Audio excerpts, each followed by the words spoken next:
Gracias a todo el equipo del Banco de Educación Financiera.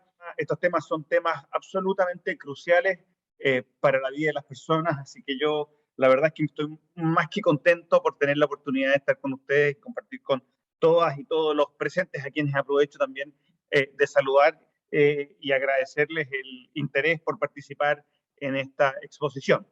Lo que yo voy a hacer entonces ahora es compartir pantalla con ustedes porque tengo preparada una presentación en donde vamos a hablar entonces acerca del tema que hoy día nos convoca, que es el tema de cómo afecta la inflación al bolsillo de las personas. Entonces, la idea es poder hacer una presentación de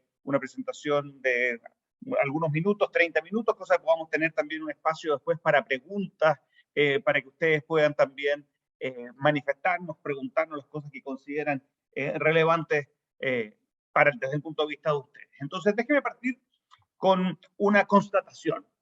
Y es algo que nosotros acabamos de decir en nuestro más reciente informe de política monetaria. Como ustedes saben, el Banco Central 4 veces al año presenta un informe de política monetaria. Y ese informe de política monetaria tiene como objetivo el entregar al público la visión del Consejo del Banco Central respecto de su evaluación de la economía, de cómo está funcionando la economía, de qué está pasando en particular con la inflación y de cómo eso, de alguna u otra forma, determina lo que son las decisiones del Banco Central. Yo voy a hablar un ratito más de cuál es el instrumento del Banco Central y que es la tasa de política monetaria. Entonces, lo primero es que nosotros en el más reciente informe de política monetaria lo que hemos dicho es que la inflación podría bordear el 10% a mediados de año.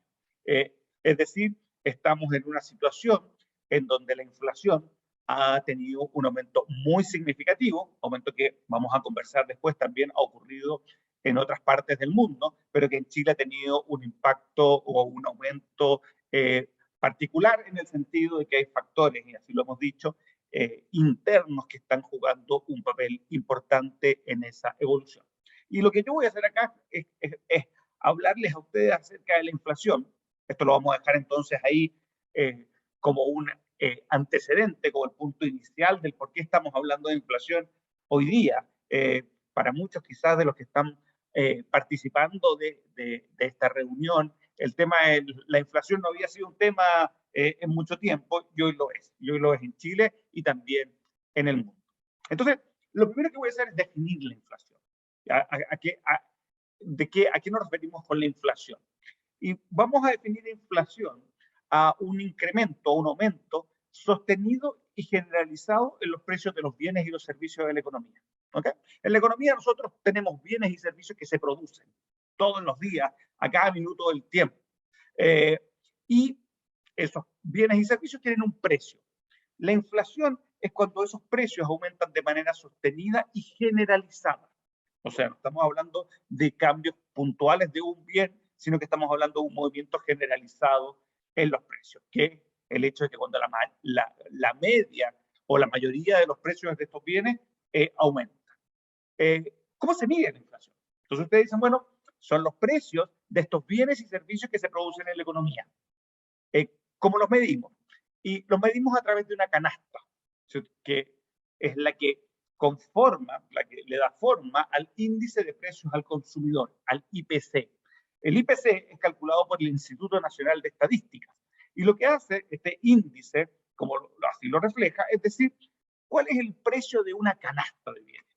Entonces, el INE lo que hace es hace encuestas a las familias, a distintos tipos de familias, y les va preguntando durante un periodo de tiempo, que es el año base de la canasta, cuáles son los bienes que va consumiendo.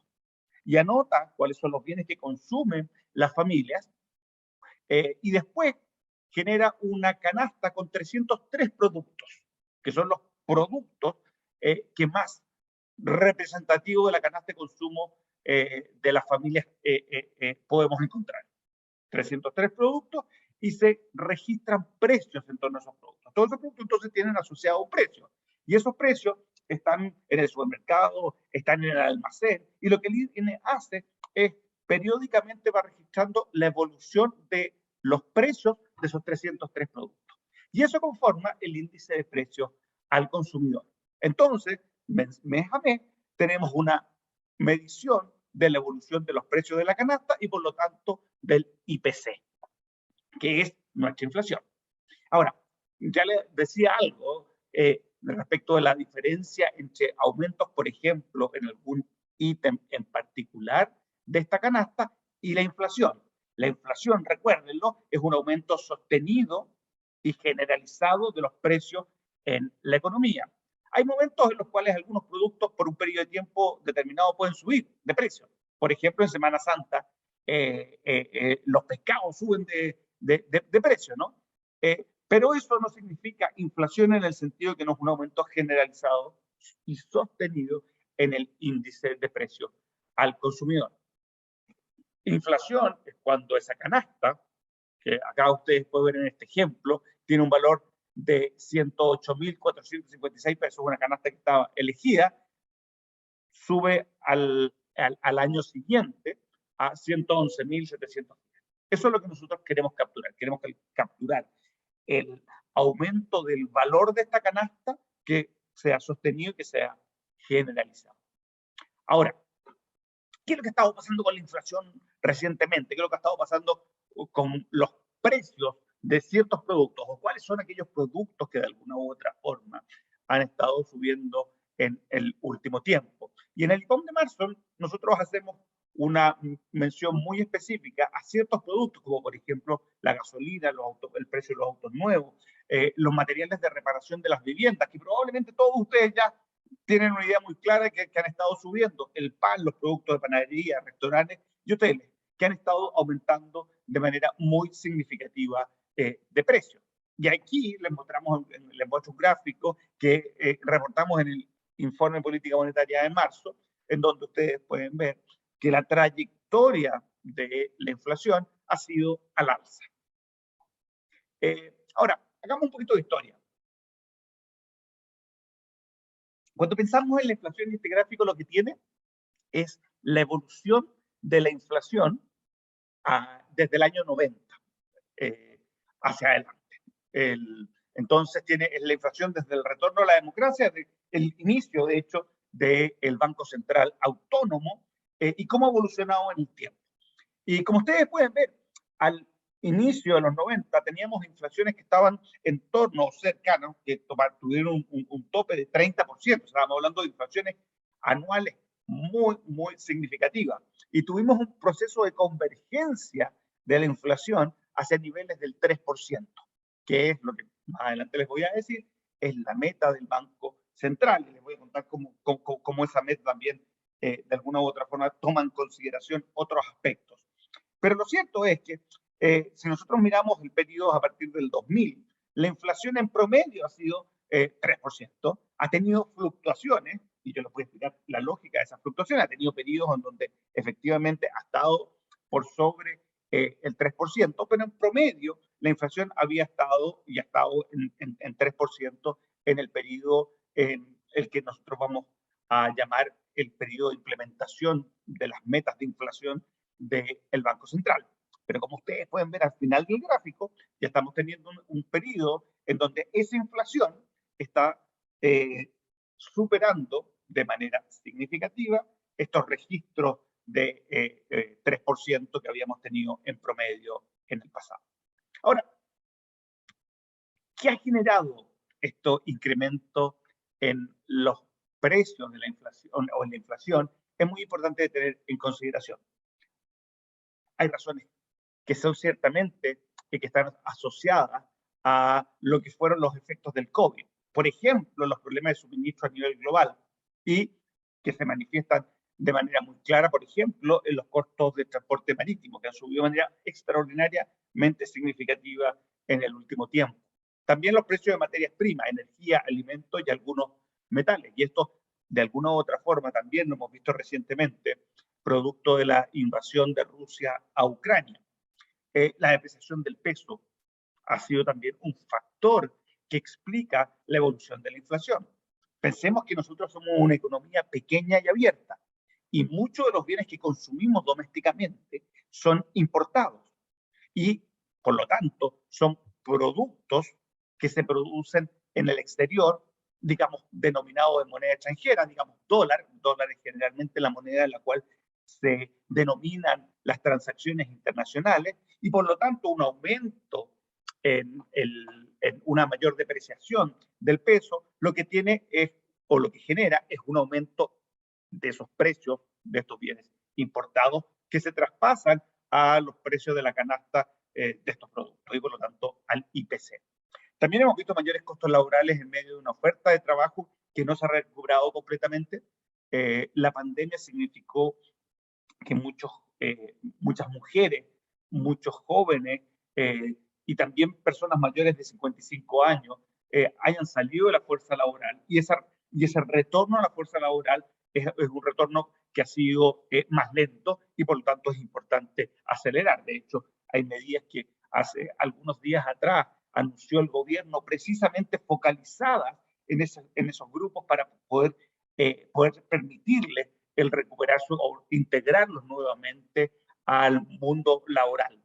Y también por un aumento del gasto. El gráfico que les muestro acá es un gráfico que lo que tiene es el consumo de bienes durables, el consumo de bienes durables por parte de los hogares. Y como ustedes pueden ver, en el periodo 2021, este consumo de bienes durables tuvo un aumento muy significativo. Es decir, el gasto en la economía creció de manera muy significativa. Déjenme darles un ejemplo adicional. Cuando miramos los datos que genera la OCDE en términos del consumo privado y lo comparamos el último trimestre del año 2021 con el año 2019, o sea, antes de la pandemia, tenemos que el consumo privado en Chile aumentó más de 14%, mientras que el consumo en los países promedio de la OCDE aumentó en torno a 2,5% respecto a esos niveles iniciales. O sea, tuvimos un aumento muy significativo del gasto, y nosotros en el IPOM hemos dicho de manera muy clara que ese desequilibrio macro es necesario de ser enfrentado, de ser resuelto, precisamente porque tenemos que ser capaces de controlar la inflación. Déjenme pasar entonces a el cómo nos afecta directamente al título de esta reunión, la inflación, cómo afecta el bolsillo de las personas. La inflación, al final de cuentas, lo que hace, como es el precio de estos bienes que forman la canasta, o una canasta de bienes que consumen, bienes y servicios que consumen las familias, es que reduce el poder adquisitivo de nuestros salarios. El salario, cuando suben los precios con un mismo salario, usted puede comprar menos bienes y servicios. Por lo tanto, nos afecta de manera muy directa. Reduce el poder adquisitivo de nuestros ingresos. También genera un impacto en aquellos gastos que están indexados. Pensemos en un dividendo hipotecario en UF. Al aumentar la inflación, aumenta la unidad de fomento. La unidad de fomento es una cuenta, es una unidad de medida que está indexada a la inflación. Si la inflación sube, la UF sube y suben los dividendos. También suben algunos arriendos, suben los seguros, los planes de salud. En muchos casos las colegiaturas están indexadas de alguna u otra forma a la UF, y por lo tanto suben estos precios de bienes indexados y nuevamente reducen el poder adquisitivo de nuestros salarios. Y un punto que es importante, y lo voy a tocar hacia el final de la presentación, es que la evidencia nos muestra de manera muy clara que la inflación afecta en mayor medida a las personas de menores ingresos. Y eso es algo que tenemos que también tener muy en consideración, producto precisamente de que uno de los desafíos que tenemos como país es precisamente el generar condiciones de mayor igualdad, y por lo tanto la inflación es algo que tenemos que enfrentar de manera decidida.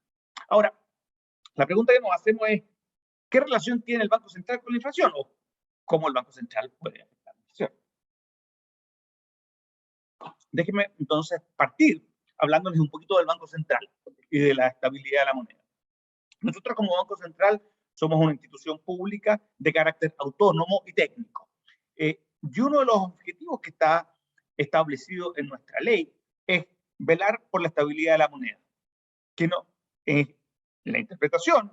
Entonces, ¿qué podemos hacer en simple? Es mantener una inflación baja, estable y predecible en el tiempo. Después les voy a decir por qué es tan importante hacer esto. Pero en términos generales, el Banco Central tiene como mandato la estabilidad de la moneda, una inflación baja, estable y predecible en el tiempo.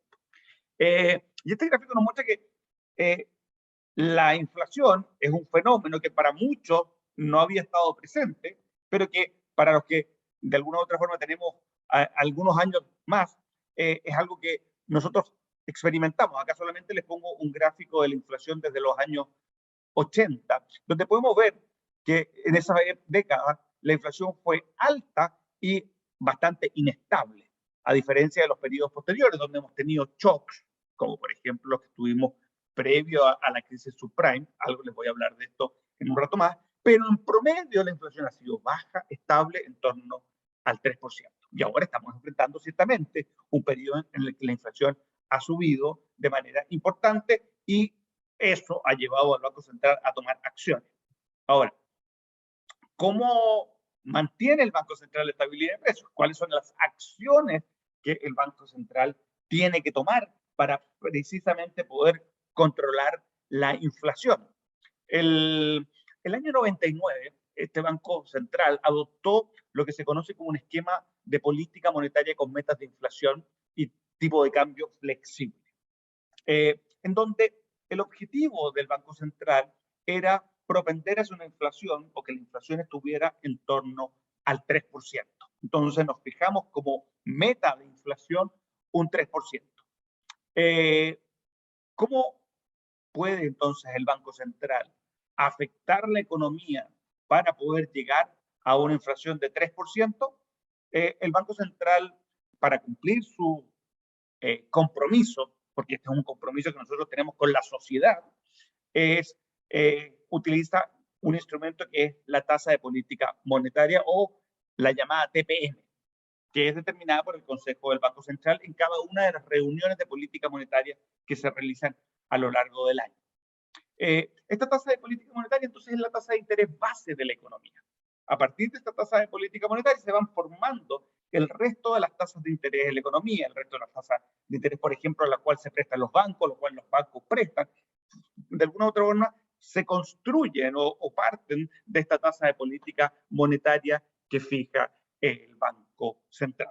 Y el Banco Central en simple fija la cantidad de dinero, en la jerga antigua fijaba la cantidad de dinero que circulaba en la economía, y voy a utilizar esta explicación porque después les voy a explicar por qué el hecho de tener más dinero circulante no genera más prosperidad en una economía. Entonces, en simple, el Banco Central fija la tasa de interés base de la economía, y después esa tasa de interés se traspasa al resto de las tasas de interés en la economía. Después les voy a explicar cuál es el efecto de la tasa de interés sobre la economía. Ahora, aquí sí quiero hacer un alto. ¿Cuál es el objetivo inflacionario exacto que sigue el Banco Central? Y esto es importante de explicar porque tiene una serie de repercusiones respecto de cómo vemos los objetivos del Banco Central. La estabilidad de precios, el banco la ha planteado con una meta explícita, que es que la inflación proyectada a 2 años plazo, o sea, 24 meses, sea 3%. Ese es cuando ustedes van y miran el objetivo concreto del Banco Central, es que la proyección de inflación a 2 años plazo esté en 3%. Y eso es muy importante porque esa proyección de inflación, lo que hacemos con eso es de alguna u otra forma tomar en consideración el hecho de que la economía requiere cierto espacio para ajustarse de ciertos shocks. Déjenme volver a este gráfico y explicar en este punto por qué nosotros hacemos la proyección de inflación a 2 años plazo.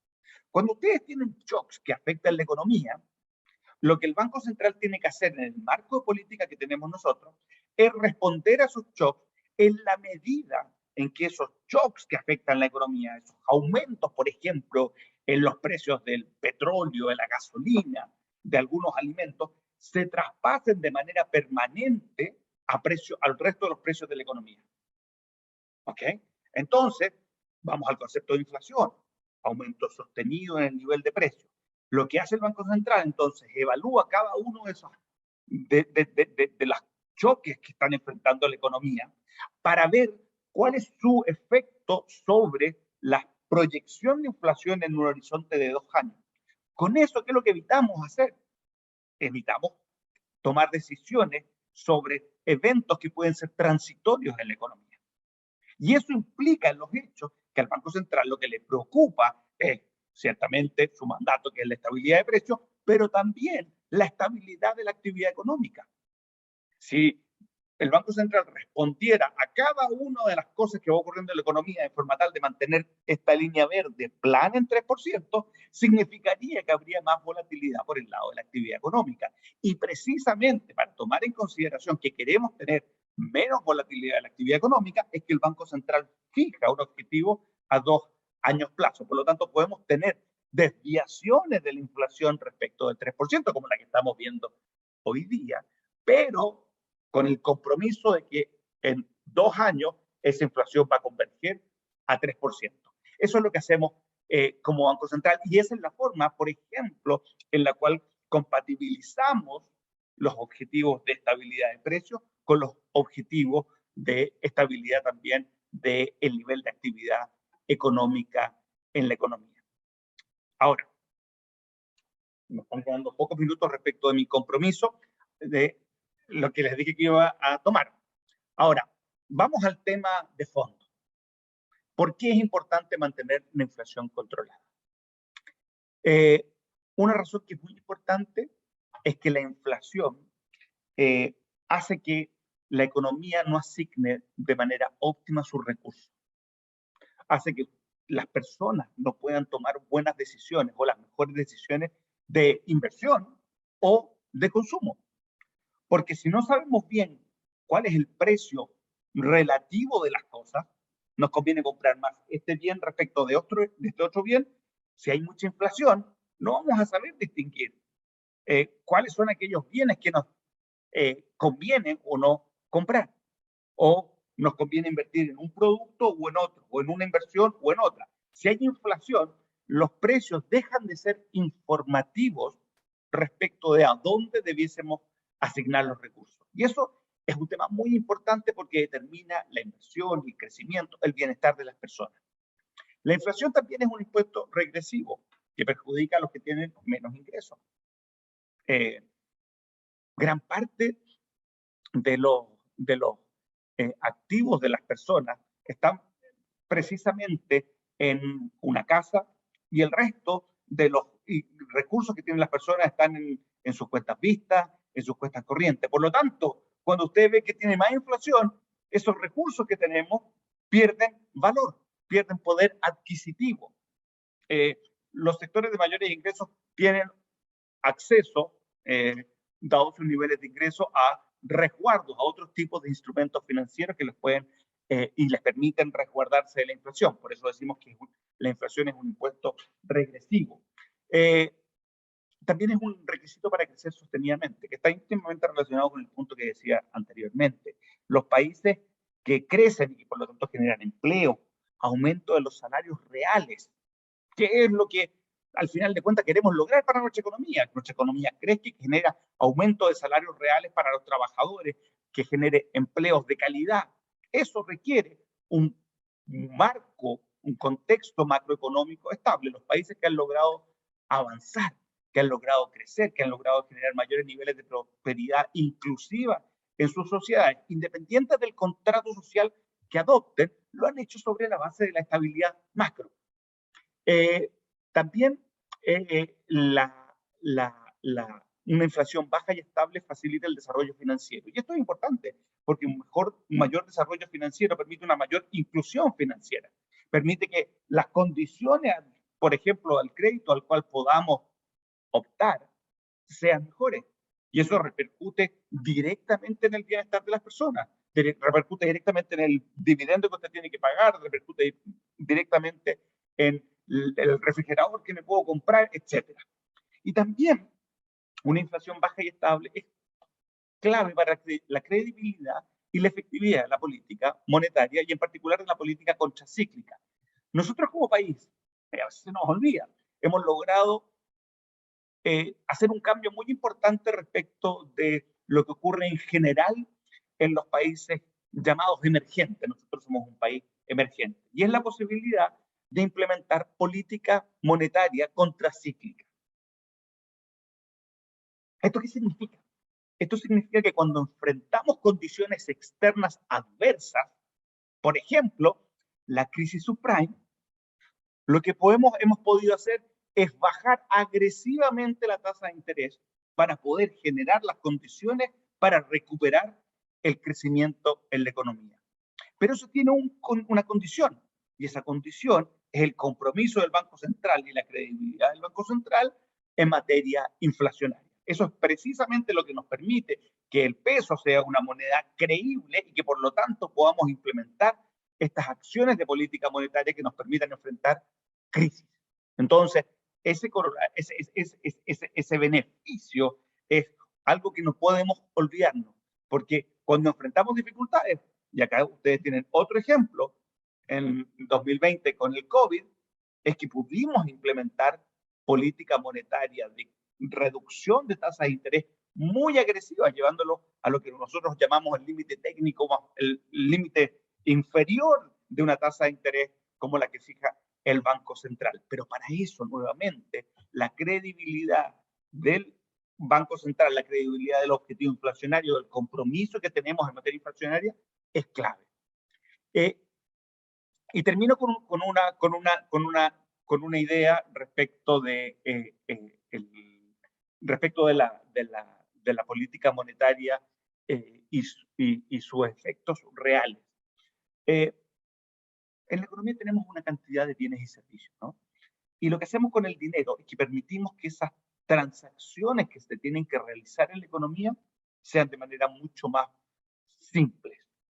El trueque era, en una economía como la nuestra, sería imposible. Por lo tanto, el dinero juega un rol muy importante para precisamente poder realizar esas transacciones. No tenemos que encontrar a la persona que está vendiendo o que quiere intercambiar exactamente el mismo bien que nosotros queremos tener, sino que lo que hacemos es, a través del dinero, realizamos transacciones que nos permiten entonces a todos el poder disminuir nuestros costos de tener que buscar a alguien que quisiera hacer un trueque con nosotros. El dinero entonces genera la posibilidad de realizar esas transacciones. Si ustedes tienen más dinero en esa lógica, no están generando más bienes, no están generando más servicios, solamente están generando aumentos en los precios. Por lo tanto, en el largo plazo, el imprimir más billetes no genera mayor crecimiento, no genera mayor empleo.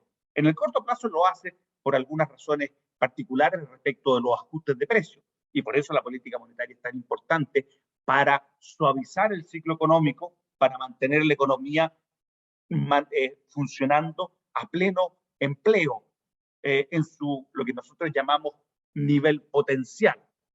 Pero en el largo plazo lo que determina la prosperidad, lo que determina el bienestar de las familias es la capacidad de crecer de los países. Y para eso la política monetaria juega un rol.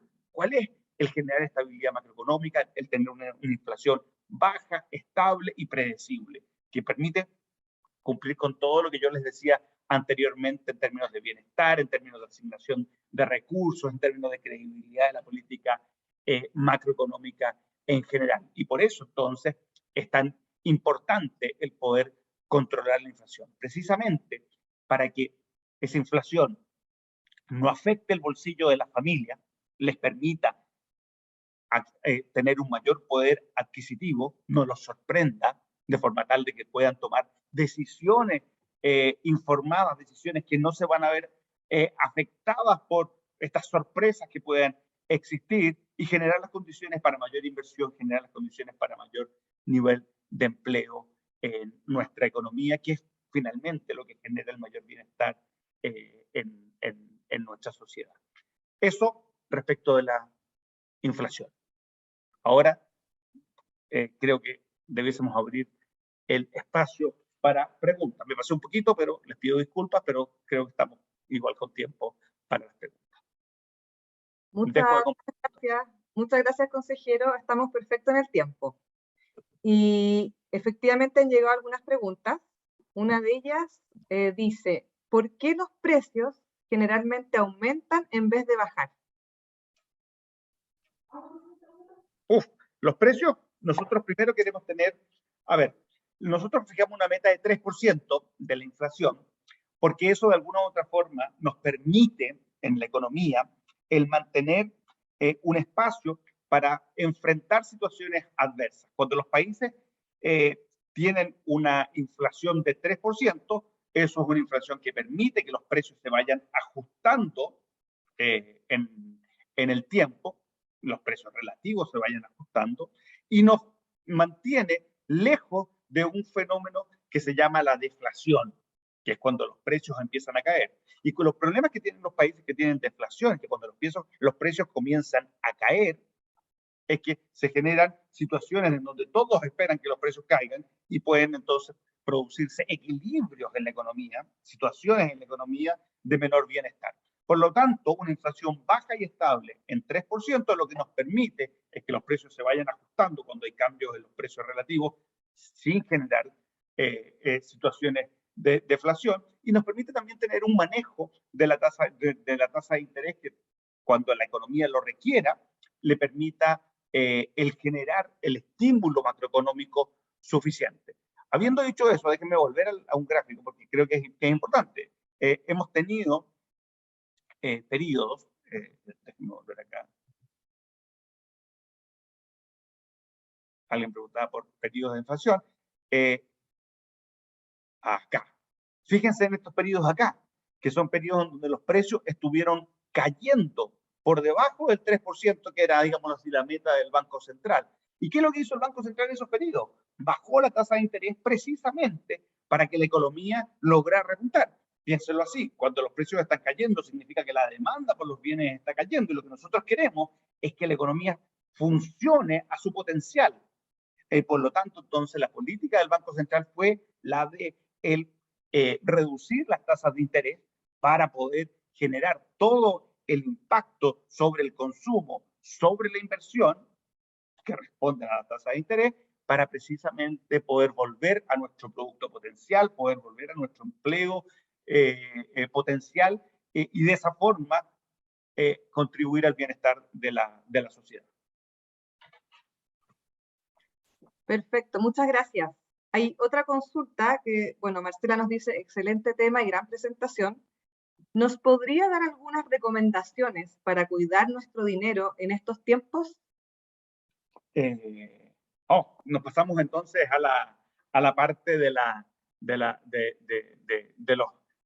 educación financiera y que también en algún momento, les debo decir, me tocó hacer, como decía Michelle, como ministro de Economía.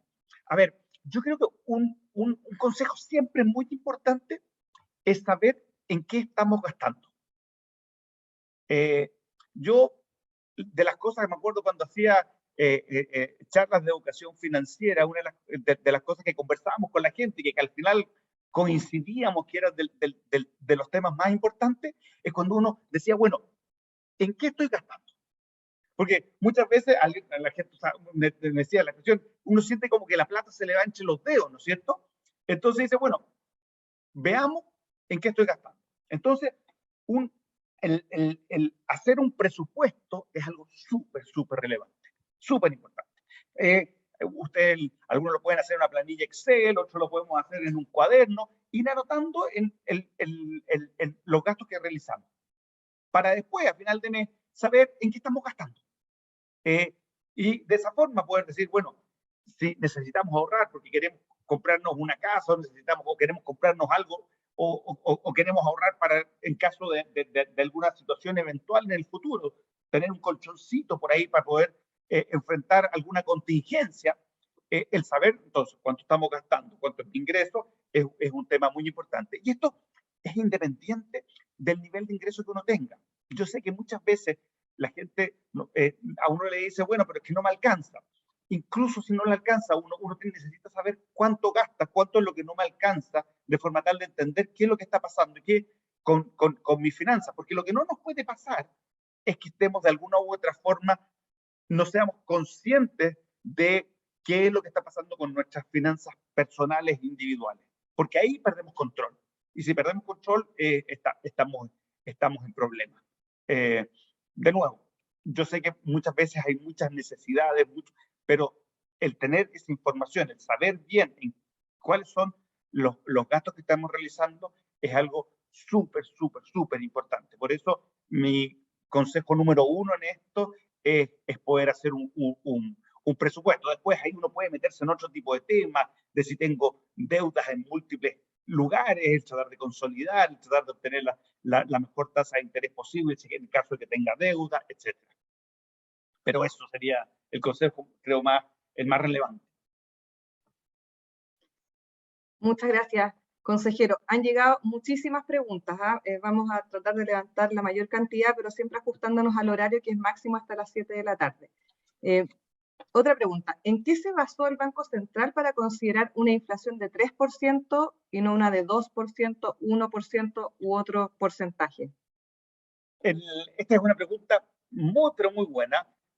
Tiene un cierto grado, eso sí, de complicación técnica para la explicación, así que pido mis disculpas de antemano si la explicación no es del todo y completamente clara en términos de su simpleza. Pero nosotros somos una economía pequeña y abierta, ¿no? Entonces, nosotros estamos sujetos como país a shocks. Lo llamamos shocks, son situaciones que ocurren que afectan a la economía. Caídas del precio del cobre, podemos tener una caída en el crecimiento de nuestros socios comerciales. Nosotros en el informe de política monetaria colocamos en una tabla cuáles son los supuestos más importantes respecto de la economía global y cómo esos y las variables que colocamos en esa tabla son precisamente aquellas variables que son relevantes desde el punto de vista de nuestro dinamismo como economía. La economía, al final, es la suma del consumo, la inversión, el gasto público, las exportaciones, menos las importaciones que realizamos. Por lo tanto, esos supuestos respecto de lo que está ocurriendo en la economía en el resto del mundo nos afecta a nosotros como economía pequeña y abierta. Y muchas veces esos eventos requieren que la tasa de interés caiga. Ya les mostré en la pantalla, ustedes tienen este gráfico donde hay situaciones, por ejemplo, como lo que ocurrió en la crisis subprime, que tuvimos un shock externo, una caída en el crecimiento del mundo, una situación financiera más compleja en el mundo producto de la crisis subprime, que nos llevó a tener que bajar agresivamente las tasas de interés. Entonces, una de las consideraciones que se tomó el año 99, cuando se fijó la meta de inflación de 3%, fue precisamente que para tener flexibilidad para bajar la tasa de interés y de esa forma darle un impulso a la economía, era mejor que fuera 3% en vez que fuera 2%, porque dado los shocks que afrontaba la economía, si usted tenía un shock más grande, necesitaba un colchoncito de espacio para poder bajar la tasa de interés que fuera mayor. Entonces, por eso se definió ese 3%, porque eso nos permite que para poder darle más estímulo a la economía, para poder imprimirle un mayor dinamismo a través de la tasa de interés, el tener una tasa de interés que partiera, digamos así, en términos nominales, con una inflación del 3, más cualquiera fuera la tasa de interés real, el 3% nos ayudaba. Bien, metiéndome en ese tema, es importante al final de cuentas pensar en la tasa de interés en base a dos grandes componentes. La tasa de interés que enfrenta una persona que se endeuda en un crédito tiene dos componentes en general, la inflación y el componente de la tasa de interés real. En el caso de los créditos hipotecarios, como los créditos hipotecarios son en UF, hay una cosa que se llama la tasa de interés real, esa es la tasa de interés que usted paga. Cuando usted contrata un crédito en UF, paga una tasa de interés real. Sobre esa tasa, si usted le suma la inflación, obtiene una tasa de interés que se llama nominal.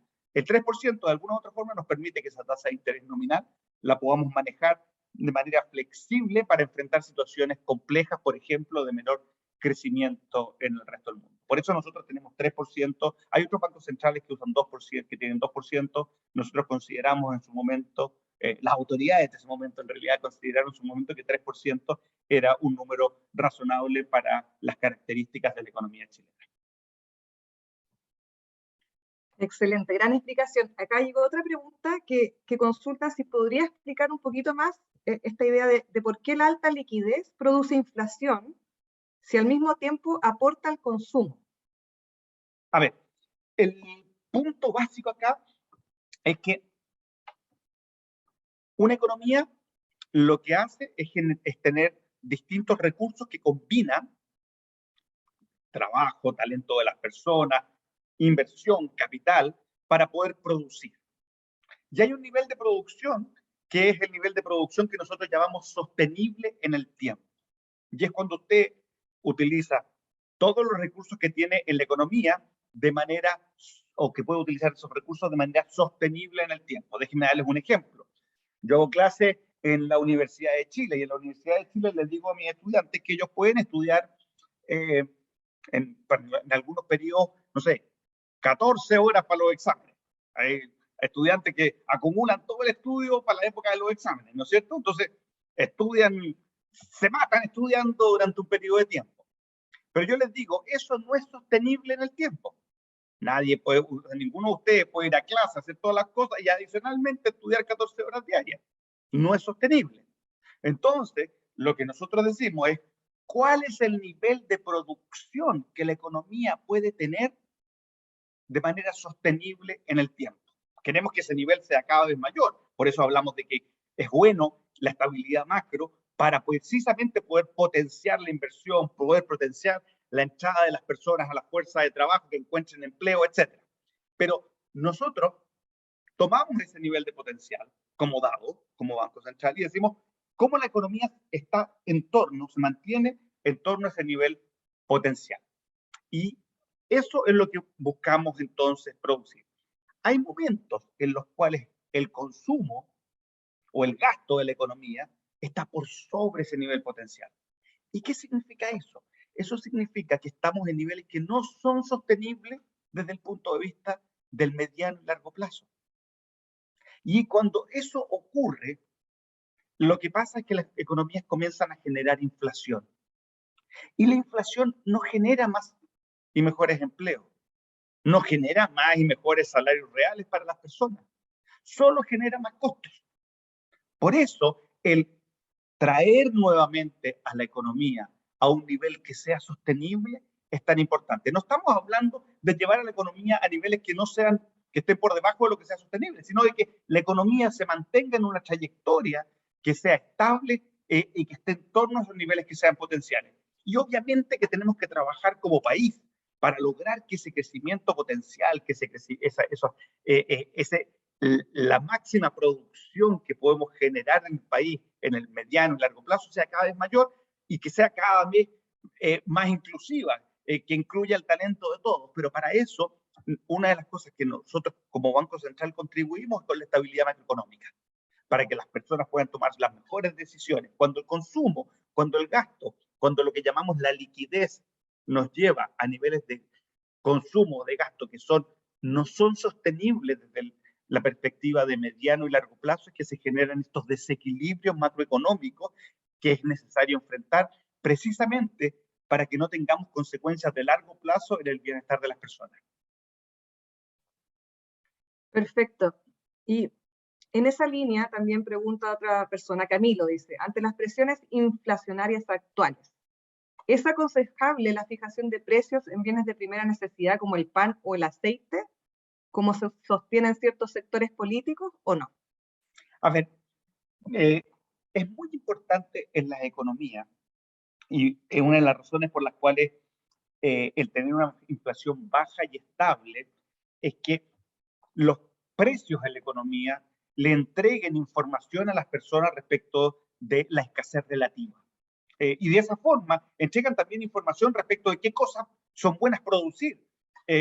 Cuando usted tiene, por ejemplo, un determinado tipo de restaurante, ¿ok?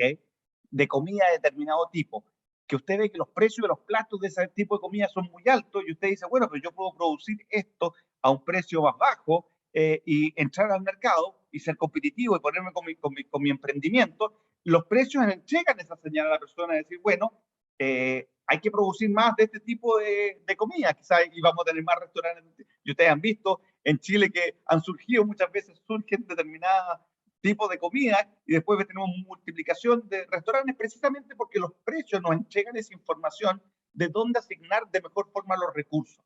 Entonces, la señal de precios es muy importante.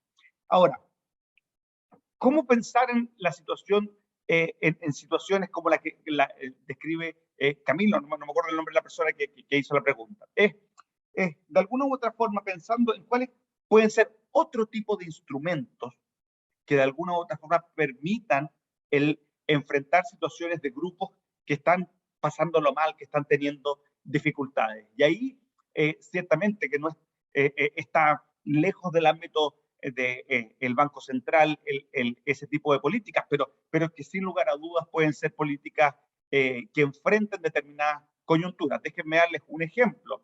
El gobierno anunció hace unos días el hecho de que iba a generar un aporte al Fondo de Estabilización de los Combustibles para el precio de la parafina.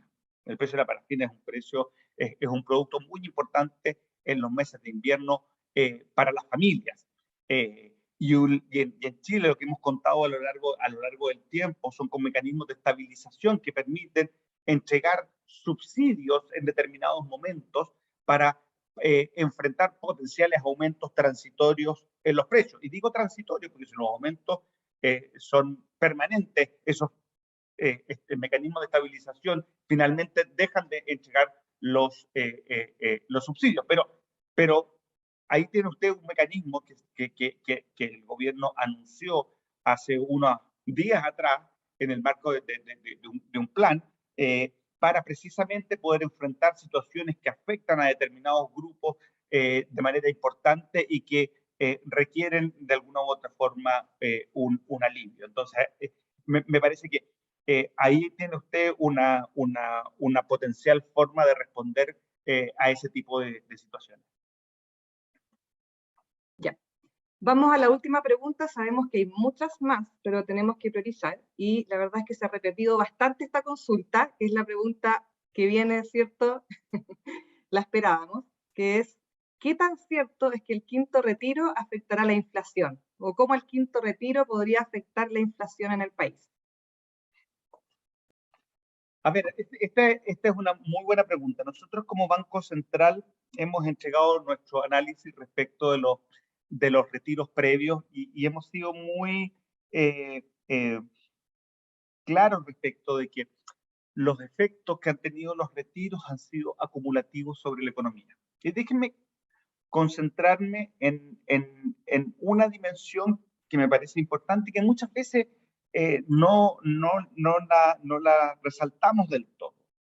Y es que los países para progresar, para generar mejores niveles de bienestar para la sociedad, tienen que generar ahorros que permitan financiar inversión, que permitan generar emprendimiento, que permitan generar o financiar, por ejemplo, la compra de casa por parte de una familia joven que quiere comprarse una casa, no tiene toda la plata para comprarse la casa, tiene un pie y el resto lo tiene que obtener de un crédito hipotecario a 15, 20, 25, 30 años. Para que ese sistema, para que ese mecanismo funcione en buenas condiciones para las personas, se requieren ahorros, se requiere un financiamiento. Y en ese sentido, los retiros lo que hacen o lo que han generado es una reducción de nuestro mercado de capitales. Y eso tiene consecuencias en el bienestar de las familias, tiene consecuencias en el financiamiento de proyectos de inversión, del emprendimiento en la economía. Podemos hablar respecto a la necesidad de seguir fortaleciendo el funcionamiento de los mercados, pero tiene un efecto. Y y en mi opinión es muy importante porque al final de cuentas eso está ligado precisamente a cuidar el bolsillo de las familias. Cuando usted tiene una tasa de interés por un crédito hipotecario que es más alta, usted termina pagando un dividendo mayor, termina pagando intereses más altos. Y eso, de alguna u otra forma, merma su capacidad de poder comprarse una vivienda. Por lo tanto, es muy importante la dimensión de que efectivamente tenemos que generar condiciones para un desarrollo del mercado de capitales que efectivamente beneficie y contribuya al bienestar de las personas. Entonces, en ese sentido, me parece que los efectos que han tenido los retiros han sido acumulativos sobre la economía y han tendido a generar aumentos en los costos de financiamiento, no solo de empresas, también de emprendedores, de familias que quieren comprarse una casa y por lo tanto han tenido un efecto. Y ciertamente que desde el punto de vista de la situación nada más general del país, una de las cosas que necesitamos hacer es precisamente lograr que nuestro ritmo de actividad económica, que nuestro gasto converja hacia niveles sostenibles y que lo haga de la manera lo más que sea un aterrizaje que nos permita reducir cualquier costo o reducir los costos para las familias. Y eso requiere acción del Banco Central como las que hemos venido tomando. Déjenme darles un dato.